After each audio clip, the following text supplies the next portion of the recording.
But there are people hard at work on Delmarva who are trying to put a dent in those numbers. And many of them have heartbreaking stories that have inspired them to try to prevent others from experiencing the same pain. The next woman we want you to meet is no exception. After dealing with heartache after heartache, as Delmarva Life's Brittany Siegel tells us, she's now trying to help others beat their addiction.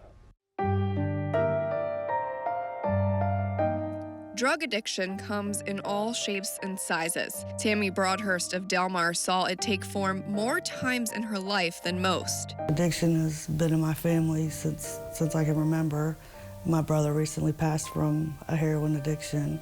My real father passed away in 1999 from a heroin overdose, so it's just always been. Tammy's brother, Mike Sauter, was 38 years old when he died. His first child, a little boy named Josiah, still in the womb.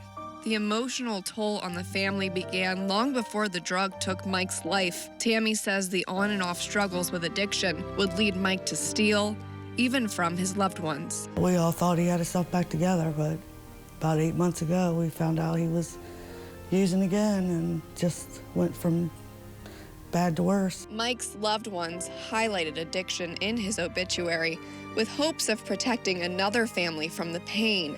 It reads, "Unfortunately, addiction knows no bounds. As proven here, no matter how good the heart, how bright the sparkle, drugs seek out to destroy families and lives." It was here we saw 5 acres of poppy plants. Wycomico Sheriff Mike Lewis is one of many law enforcement officials bringing the heroin epidemic to the forefront. He too says no one is immune to addiction. I don't care what socioeconomic background you come from, how poor your family is, or how very wealthy your family is. I can tell you that drug addiction affects everyone. And we have seen that time and time again. The wealthiest of our residents to the poorest of our residents. It affects everyone.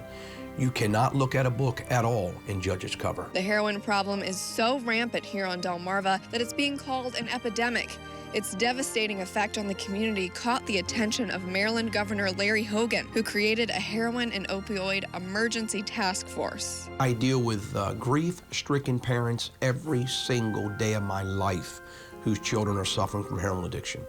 It consumes the bulk of our time here at the Sheriff's Office. Sheriff Lewis says some of those families are working together to raise awareness through community events like Shoulder to Shoulder to Beat Heroin Addiction and Walk for Freedom, Walking Against Addiction. And I absolutely applaud and commend those who are working with families to try to get the message out that everybody is suffering. Everybody is suffering. God knows it's worse than I've ever seen it. I have relatives that are suffering from addiction, so no one's immune from it. No one's immune at all. Tammy says some days are harder than others, but it's her faith that gets her through. I know it's hard, but you got to get help. You got to, look to God, go find out what the problem is, why you're doing it, what you need to do to, feel better about yourself so you don't have to use drugs to feel better. And, I know it's hard, but you just got to keep on. Eventually, somebody's going to help you.